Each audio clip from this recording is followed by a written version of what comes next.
আসসালামু আলাইকুম। কেমন আছেন সবাই? চলে আসলাম আজকে আপনাদের জন্য সারপ্রাইজ দিতে নতুন একটা ব্লগ ভিডিও। আমি সকাল থেকে কি কাজ করি এবং কেমন ব্যস্ততার মধ্যে দিন কাটাই সেগুলোই আজকে আপনাদের সাথে শেয়ার করি। চলুন। প্রথমে আমি দেখেন আমার বাচ্চা তিনটা ছোট ছোট প্রচুর পরিমাণে ঘর নোংরা করে রাখে। তো আগে সকালে ঘুম থেকে উঠে ফজরের নামাজ পড়ে কোরআন তেলাওয়াত করে তারপরে লেগে পড়েছি ঘরের কাজে। প্রথমে আমি বিছানাটা ভালো করে ঝেড়ে চাদরটা ঝেড়ে ভালো করে বিছিয়ে নিচ্ছি। চারিদিকে ভালো করে গুছিয়ে আমি টান টান করে চাদরটা পেতে নিচ্ছি। এখন আমি বালিশটা রেখে দিলাম এক সাইডে এবং ব্ল্যাঙ্কেটটা ভাঁজ করে রেখে দিলাম। তো এই সকালে আমাদের মহিলা মানুষের যে ব্যস্ত সময়গুলো আর কি সবারই সেম কাজগুলোই থাকে, কারো একটু কম কারো একটু বেশি। তো আমার দোলনাটা বাচ্চারা বসে নোংরা করে ফেলছিল, সেটা আমি ঝেড়ে নিলাম। এখন ঘরের মধ্যে একটু গুছিয়ে ঘরটা ঝাড়ু দিয়ে নিচ্ছি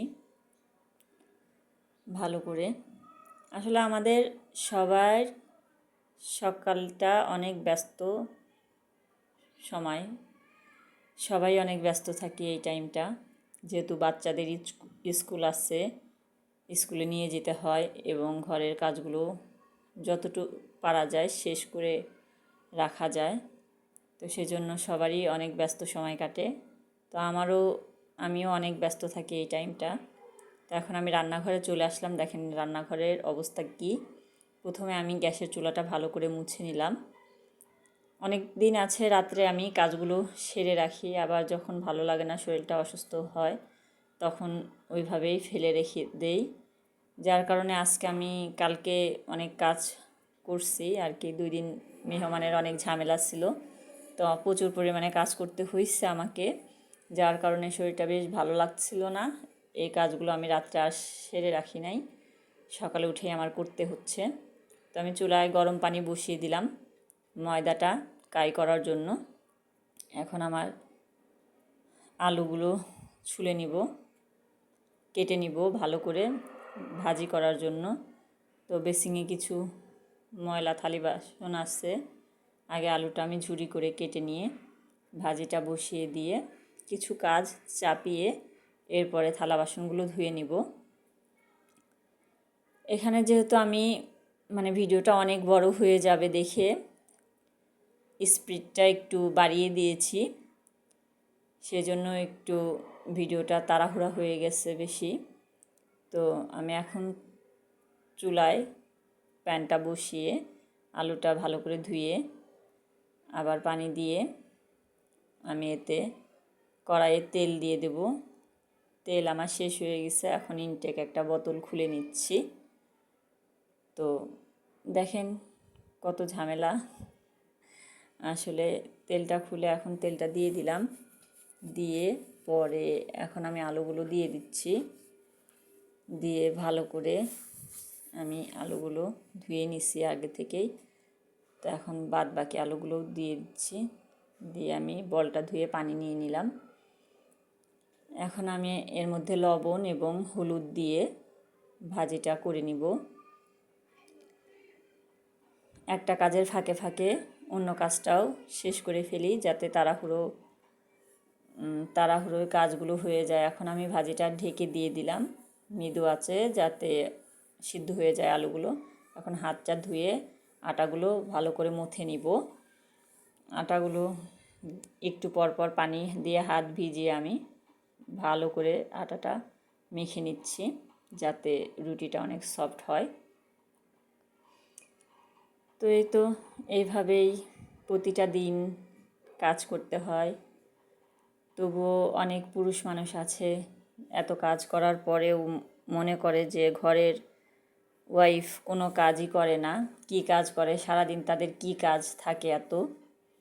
তো যে মানুষগুলো এত পরিশ্রম করে তারাই বোঝে যে আসলে কত কাজ থাকে প্রতিদিন। তো তো আমার রান্নাঘরের জায়গাটা অনেক ছোট, যার কারণে আমি কাজ করে এতটা শান্তি পাই না এবং বেশ মানে গুছিয়ে রাখতে পারি না সব জিনিস। এতটাই ছোট স্পেস আমার রান্নাঘরে। তো যাই হোক, এখন ভাড়া বাসায় থাকি, যেভাবে মানে যেভাবে বাসাটা তৈরি করছে সেভাবেই থাকতে হবে। এখন মনে করেন যে এর মাঝে আমার আটাটা কাই করা হয়ে মানে মথে নেওয়া হয়ে গেছে, আমি সাইডে রেখে দিছি ঢেকে। এখন আমি থালি বাসনগুলো ধুয়ে বেসিনটা পরিষ্কার করে নিব। থালি বাসনগুলো ধুয়ে আমি এক সাইডে র্যাকের মানে ঝুড়িতে রেখে দিচ্ছি এবং এর মাঝে আপনাদের সাথে সামান্য ভিডিওগুলো করে নিচ্ছি যাতে আপনাদেরকে দেখাইতে পারি যে আসলে মহিলা মানুষ কত কাজ করতে পারে সারাদিন, বা কত কাজ করে, কত ব্যস্ত থাকে। আসলে আজকে আমার ভিডিওটা ছাড়ার এটাই উদ্দেশ্য যে আমার হাজব্যান্ড মনে করে সারাদিন আমি শুয়ে বসে খাই, কোনো কাজ করি না, শুধু বলে কি কাজ আছে। তো যার কারণে আমার আজকের ব্লগটা বানানো। তো সকাল টাইমটা যে আমার কতটা ব্যস্ততা সময় কাটে সেটা আমার হাজব্যান্ডকে আসলে দেখানোর জন্যই আমি এই ভিডিওটা করেছি আজকে। যদিও আমি বড় লং ভিডিওগুলো ছাড়ি না অতটা বলতে খুবই কম। তো আজকে এই যে এখন আমার থালা বাসনগুলো ধুয়ে এখন আমি আবার চলে আসলাম, 7:30 বেজে গেছে। তো বাচ্চাদের এখন ডেকে তুলতেছি। এই যে আমার তিনটা বাচ্চাই মাশাআল্লাহ স্কুলে পড়ে। তো তিনজনকে আমি ডেকে তুলে দিছি। একজন ব্রাশ করতেছে, একজন ওয়াশরুমে গেছে। এর মাঝে মাঝে আমি এসে ভাজিটা একটু নেড়ে দিচ্ছি বা অন্য কাজগুলো একটু সামলে নিচ্ছি। এরপরে আমি এখন এই যে ভাজিটা এখন কিছু মানে 4-5টা ডিম আমি মানে সবার জন্য একটা করে ডিম সিদ্ধ দিয়ে দিলাম অন্য চুলায় পানি দিয়ে। এর মধ্যে সামান্য একটু লবণ দিয়ে আমি সিদ্ধ বসিয়ে দিয়েছি এবং ভাজিটা এক সাইড করে নিলাম। এক্সট্রা যে তেলগুলো আছে সেগুলো যাতে বের হয়ে যায়। এখন সাইডে রেখে আমি ঢেকে দিয়ে দিচ্ছি ভাজিটা। এর মধ্যে আমি চুলায় তাওয়াটা বসিয়ে দিচ্ছি এবং রুটিগুলো আস্তে আস্তে তৈরি করে নিচ্ছি। যতদূর পারি সম্ভব তৈরি করে নিব এবং বাদ বাকি যা থাকে মেয়েদেরকে স্কুলে দিয়ে তারপরে আবার বাকিটা বাসায় এসে তৈরি করে নিব। সকালে যাতে মেয়েরা কিছু মুখে দিয়ে যেতে পারে সেজন্য এত তাড়াহুড়া। আসলে বাচ্চারা এত সকালে খেতে চায় না, তারপরেও যতটুকু খায় আমার মনে হয় আলহামদুলিল্লাহ, একটু খেয়ে পানি খেলেই তাও 11টা পর্যন্ত থাকা যায়। সেজন্য আমি চেষ্টা করি সবসময় নিজের একটু কষ্ট হইলেও সকালে কিছু বাচ্চাদের খাইয়ে দিতে। এর মধ্যে মেজো মেয়ে এসে বলতেছে আম্মু ছোটো মেয়ে ঘুমাই গেছে। তো আবার তাকে এসে আমি ডেকে তুললাম এবং এর মধ্যে আমার নাস্তা রেডি, বাচ্চাদের ড্রেস পরিয়ে কমপ্লিট করে দিয়েছি। এখন এই যে সিঁড়ি দিয়ে নামতেছি বাচ্চাদেরকে নিয়ে, আমি নিজেও রেডি হয়ে গেছি এর মাঝে।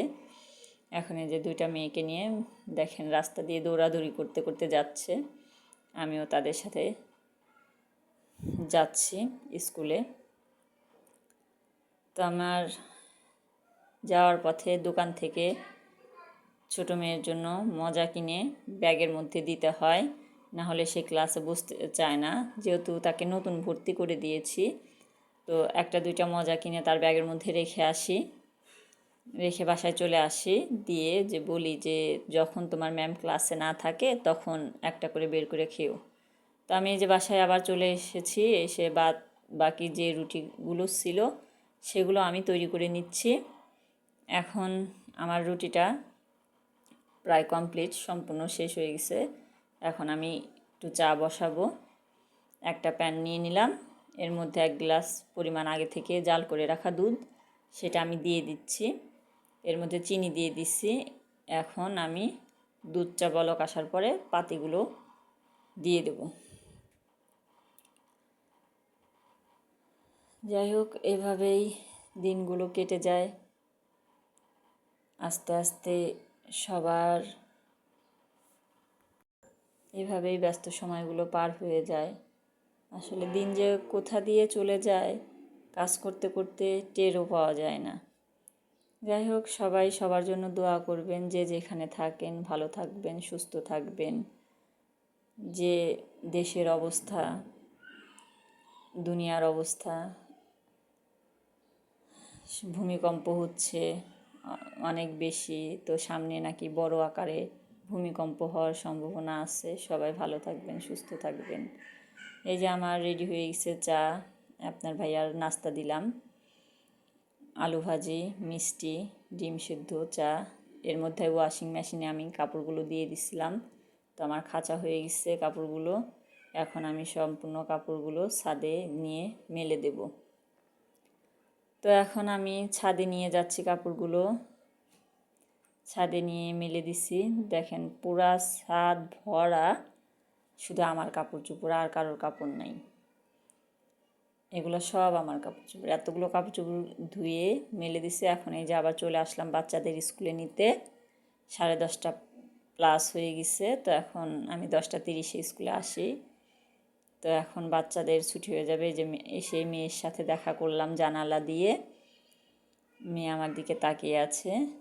তো এখন এই যে ক্লাস ছুটি হয়ে গেছে, 10:45 বাজে। তো আমার মেয়ে এখন দৌড়ে আমার কাছে চলে আসবে। এই যে দেখেন দৌড়াচ্ছে, চলে আসছে আমার কাছে।